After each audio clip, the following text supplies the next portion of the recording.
우리 경제의 허리를 책임지고 있는 40대가 요즘 위기입니다. 먼저 남의 일 같지 않은 제 지인 이야기부터 해보겠습니다. 47세 김모 씨는 어제까지 대기업 과장이었습니다. 21년을 한 회사에 바쳤습니다. 그런데 오늘 그의 책상은 화장실 앞으로 옮겨졌습니다. 이게 무슨 일일까요? 인사팀장이 5분 면담 후 희망퇴직을 권유했고 그가 거절했기 때문입니다. 다음 날부터 업무는 사라졌고 책상만 화장실 앞에 덩그러니 남았습니다. 3주를 버텼습니다. 동료들의 시선이 따가웠습니다. 화장실 가는 사람마다 그를 지나쳤습니다. 그리고 다시 인사팀에 불려갔습니다. 이번엔 징계 통보였습니다. 업무 태만으로 징계 사유가 됩니다. 일을 안 준 건 회사인데 일을 안 했다고 징계한다는 겁니다. 결국 그는 희망퇴직 신청서에 서명했습니다. 21년의 대가로 받은 건 퇴직금 1억 2천만 원, 그리고 1억 5천만 원의 빚과 대학생 자녀뿐이었습니다. 이게 2025년 한국 40대의 현실입니다. 당신이 40대라면 지금 이 순간에도 누군가 당신의 책상 위치를 옮기려 하고 있을지 모릅니다. 2025년 기준 한국 40대 가구주의 평균 부채는 1억 5,700만 원입니다. 그런데 더 충격적인 건 이겁니다. 이 빚이 1년 사이에 4.9% 증가했다는 겁니다. 월급은 동결인데 빚만 늘어나고 있습니다. 보이시나요? 당신의 통장 잔고와 대출 잔액, 이 두 숫자가 매달 어떻게 변하고 있는지 말이죠. 한쪽은 줄고 한쪽은 늘어납니다. 마치 시소처럼요. 그런데 이 시소는 절대 균형을 맞출 수 없습니다. 왜 하필 40대일까요? 20대는 아직 꿈이 있고 30대는 승진 기회가 남아있습니다. 50대는 이미 체념했거나 정리됐습니다. 하지만 40대는 다릅니다. 가장 많이 벌어야 할 나이인데 가장 먼저 잘리는 나이입니다. 현대차, 롯데칠성음료, 아모레퍼시픽, LG생활건강, 신한은행, 농협은행 2024년 한 해 동안 희망퇴직을 실시한 기업 명단입니다. 그런데 특이한 점이 있습니다. 예전에는 50대 초중반이 대상이었는데 이제는 40대까지 내려왔습니다. 그야말로 조기퇴직 시대입니다. 27세에 입사해서 정년 60세까지 다닐 거라고 믿었습니까? 천만의 말씀입니다. 상장사 평균 근속연수 11.4년. 계산해 보십시오. 38세면 회사를 나가야 합니다. 더 끔찍한 건 재취업입니다. 한 52세 직장인의 이야기를 들어보겠습니다. 2024년 희망퇴직 후 1년째 재취업을 못하고 있습니다. 그는 이렇게 말합니다. 원래 계획은 60세까지 일하면서 연금과 저축을 마무리하는 거였다고요. 하지만 현실은 다릅니다. 40대 후반에서 50대 초반 이 나이에 퇴직하면 재취업 성공률이 얼마나 될까요? 채용 공고를 보십시오. 대부분 35세 이하 우대입니다. 40대는 지원조차 할 수 없습니다. 그렇다면 자영업은 어떨까요? 더 지옥입니다. 2023년 자영업자 폐업지원금 1조 1,800억 원. 사상 최대치입니다. 숙박음식점업 5년 생존율 22.8%. 100명이 시작하면 77명이 망한다는 뜻입니다. 퇴직금 받아서 치킨집 차렸다가 1년 만에 문 닫는 40대. 그 이야기가 남의 일 같습니까? 아닙니다. 바로 당신의 미래입니다. 통계가 그렇게 말하고 있습니다. 그런데 진짜 문제는 따로 있습니다. 바로 가계부채입니다. 40대 금융부채 보유율 72.4%. 10명 중 7명이 빚을 지고 있습니다. 평균 금융부채 1억 3,500만 원. 여기에 전월세 보증금까지 더하면 부채는 더 늘어납니다. 상상해 보십시오. 45세에 회사에서 나왔습니다. 퇴직금 8천만 원 받았습니다. 그런데 빚이 1억 5천만 원입니다. 퇴직금으로 빚 갚으면 통장에 남는 돈 제로. 앞으로 15년을 어떻게 살아야 할까요? 더 섬뜩한 통계가 있습니다. 40대 노후 준비 현황입니다. 90.5%가 노후 준비 필요성을 느낍니다. 그런데 실제로 노후 준비가 되어 있다고 답한 사람은 37.3%. 10명 중 6명은 대책이 없습니다. 노후 준비 방법이 뭔지 아십니까?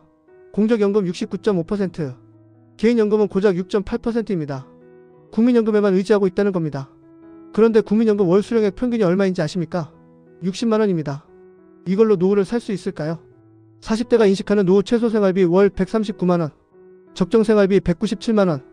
그런데 받을 수 있는 연금은 60만 원. 차이가 보이시나요? 매달 80만 원에서 140만 원이 부족합니다. 20년이면 2억에서 3억 원입니다. 자산은 어떨까요? 2025년 기준 40대 평균 자산 6억 7천만 원. 괜찮아 보입니까? 천만의 말씀입니다. 이 중 79%가 부동산입니다. 살고 있는 집 한 채가 전부라는 뜻입니다. 더 중요한 건 자산 격차입니다. 상위 20% 가구는 1년 새 자산이 8% 증가했습니다. 하지만 하위 20%는 6.1% 감소했습니다. 부자는 더 부자가 되고 가난한 사람은 더 가난해집니다. 40대도 예외가 아닙니다. 청년층과 비교해볼까요? 40대 자산은 최근 3년간 44% 증가했습니다. 청년은 12% 증가에 그쳤습니다. 그래서 40대가 유리하다고요? 아닙니다. 청년은 아직 빚을 질 기회조차 없었을 뿐입니다. 40대는 이미 최대한 빚을 내서 집을 샀습니다. 보십시오. 40대 평균 자산 6억 7천만 원 중 부채 1억 5천만 원 빼면 순자산 5억 2천만 원입니다. 그런데 이게 전부 부동산입니다. 현금이 없다는 겁니다. 당장 월세 내고 생활비 쓰고 자녀 교육비 낼 돈이 없습니다. 한국 40대가 처한 딜레마입니다. 자산은 있는데 현금이 없습니다. 집값은 올랐는데 팔 수는 없습니다. 팔면 살 곳이 없으니까요. 결국 빚만 늘어납니다. 이자 부담에 허덕입니다. 2024년 가구 평균 비소비 지출 1,300만원, 위중 이자 비용 260만원, 전년 대비 5.3% 증가했습니다. 금리가 내려가는데도 이자 부담은 늘어납니다. 왜 그럴까요? 원금이 계속 늘어나고 있기 때문입니다. 40대의 하루를 상상해 보십시오. 아침에 출근합니다. 메일함에 희망퇴직 공지가 떠 있습니다. 점심시간에 통장을 확인합니다. 월급 들어왔는데 절반은 대출 이자로 나갑니다. 저녁에 집에 돌아옵니다. 자녀가 학원비를 달라고 합니다. 밤에 잠자리에 누웠습니다. 계산해 봅니다. 앞으로 15년 동안 버티면 됩니다. 그런데 회사가 그때까지 날 놔둘까요? 퇴직하면 재취업할 수 있을까요? 자영업하면 살아남을 수 있을까요? 답이 안 나옵니다. 그냥 눈을 감습니다. 내일 다시 출근하면 됩니다. 아직 해고 통보는 안 왔으니까요. 이게 2025년 한국 40대 일상입니다. 통계청 자료를 보면 40대 경제활동 인구가 감소하고 있습니다. 2025년 5월 기준 전년 대비 3만 9천 명 감소했습니다. 일자리가 줄고 있다는 뜻입니다. 그런데 더 충격적인 건 쉬었음 인구입니다. 40대 중 2만 5천 명이 그냥 쉬고 있습니다. 쉬고 있다는 건 무슨 뜻일까요? 일할 수 있는데 일자리가 없어서 쉽니다. 아니면 재취업 포기하고 쉽니다. 40대 백수. 이 단어가 낯설지 않은 시대가 왔습니다. 그렇다면 해결책은 무엇일까요? 정부는 말합니다. 재취업 지원을 강화하겠다고요. 직업훈련을 확대하겠다고요. 하지만 현실은 다릅니다. 40대를 채용하는 기업이 없는데 훈련을 받아서 뭐합니까? 자격증을 따라고요? 소방안전관리사, 건물관리사, 전기기사 이런 자격증 따면 재취업할 수 있다고 합니다. 하지만 이것도 경쟁입니다. 수천 명이 같은 자격증을 따서 같은 자리에 지원합니다. 한국 사회의 구조적 문제입니다. 40대는 경험은 많은데 월급은 비쌉니다. 기업 입장에서는 20대 3명 고용할 돈으로 40대 1명 고용합니다. 당연히 20대를 선택합니다. 유연하고 말 잘 듣고 야근도 잘하니까요. 40대는 경력은 있는데 최신 기술은 모릅니다. 파워포인트는 잘하는데 파이썬은 모릅니다. 20년 경력이 있는데 회사가 원하는 건 인공지능 활용 능력입니다. 경력이 오히려 독이 됩니다. 더 충격적인 이야기를 하나 들려드리겠습니다. 농협에서는 은행 창구 직원을 하나로마트 정유 코너로 보낸 사례도 있습니다. 명목상 인사이동이었지만 실제로는 퇴직 압박이었습니다. 그 직원은 끝까지 버텨서 고객 만족도 평가에서 2번이나 만점을 받았습니다. 그래서 다시 은행으로 돌아올 수 있었을까요? 아닙니다. 회사는 대기 발령을 내렸습니다. 출근을 하되 일은 주지 않는 겁니다. 월급은 나가는데 생산성은 제로입니다. 결국 그 직원도 퇴사했습니다. 책상 빼기, 면벽 수련, 화장실 앞자리 배치. 이게 2025년 한국 기업의 퇴직 유도 방법입니다. 법적으로 정당한 사유 없이 해고할 수 없으니까 스스로 나가도록 압박하는 겁니다. 더 교묘한 방법도 있습니다. 갑자기 지방으로 발령을 냅니다. 서울에서 근무하던 40대를 부산, 대구, 광주로 보냅니다. 가족이 있으면 따라갈 수 없습니다. 주말 부부로 살거나 퇴직하거나 둘 중 하나를 선택해야 합니다. 아니면 전혀 다른 부서로 보냅니다. 20년 영업을 하던 사람을 공장 생산직으로 보냅니다. 격리 업무하던 사람을 물류센터로 보냅니다. 당연히 적응할 수 없습니다. 실수가 나옵니다. 그 실수를 문제 삼아 징계합니다. 한 52세 직장인은 이렇게 말합니다. 회사가 나를 내보내려 한다는 걸 느끼는 순간 이미 게임은 끝났다. 버티면 버틸수록 정신만 피폐해진다. 차라리 빨리 나가서 다음을 준비하는 게 낫다. 실제로 희망퇴직 통보를 받은 사람들의 심리상태는 처참합니다. 우울증, 불안장애, 불면증이 찾아옵니다. 20년, 30년을 바친 회사에서 쓰레기 취급받는 느낌. 그 모욕감은 상상을 초월합니다. 더 비극적인 건 이런 일이 점점 더 젊은 나이에 벌어지고 있다는 겁니다. 2024년 LG화학은 1985년생까지 희망퇴직 대상에 포함시켰습니다. 1985년생이면 2025년 기준 40세입니다. 이제 40대 초반도 퇴직 대상입니다. 넥슨 자회사는 아예 30대도 희망퇴직 대상에 넣었습니다. 카트라이더 개발사 니트로 스튜디오 이야기입니다. 게임 회사는 직원들이 대부분 젊습니다. 그런데도 희망퇴직을 단행했습니다. 근속 연수에 따라 1년에서 2년치 급여를 위로금으로 주고 내보냈습니다. 왜 이런 일이 벌어질까요? AI 때문입니다. 인공지능이 사람을 대체하기 시작했습니다. 데이터 분석, 고객 상담, 문서 작성, 디자인 이런 일들을 AI가 합니다. 사람은 필요 없습니다. 특히 40대가 타겟입니다. 왜? AI를 못 다루기 때문입니다. 20대는 AI를 자연스럽게 씁니다. 챗GPT로 기획서 쓰고 미드저니로 디자인하고 코파일럿으로 코딩합니다. 하지만 40대는 엑셀 매크로도 어려워합니다. 회사 입장에서는 간단합니다. AI 쓸 줄 아는 20대 1명이 AI 못 쓰는 40대 3명보다 생산성이 높습니다. 게다가 연봉은 3분의 1입니다. 당연히 40대를 자르고 20대를 뽑습니다.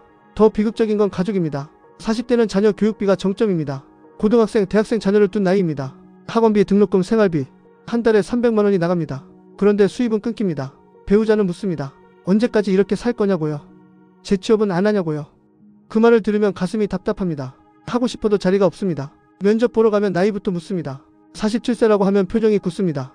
OECD 통계를 보십시오. 한국 65세 이상 빈곤율 1위입니다. 왜 이런 일이 벌어질까요? 40대의 준비를 못했기 때문입니다. 퇴직했는데 재취업 못하고 자영업했다가 망하고 결국 노인 빈곤층으로 전락합니다.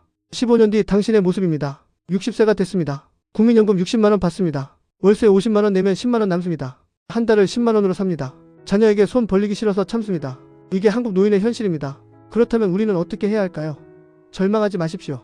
아직 늦지 않았습니다. 지금부터라도 준비하면 됩니다. 첫째, 부채부터 정리하십시오. 당장 소득이 줄어들 걸 대비해서 고금리 대출부터 갚으십시오. 이자 부담이 줄면 생존 기간이 늘어납니다. 둘째, 현금 흐름을 만드십시오.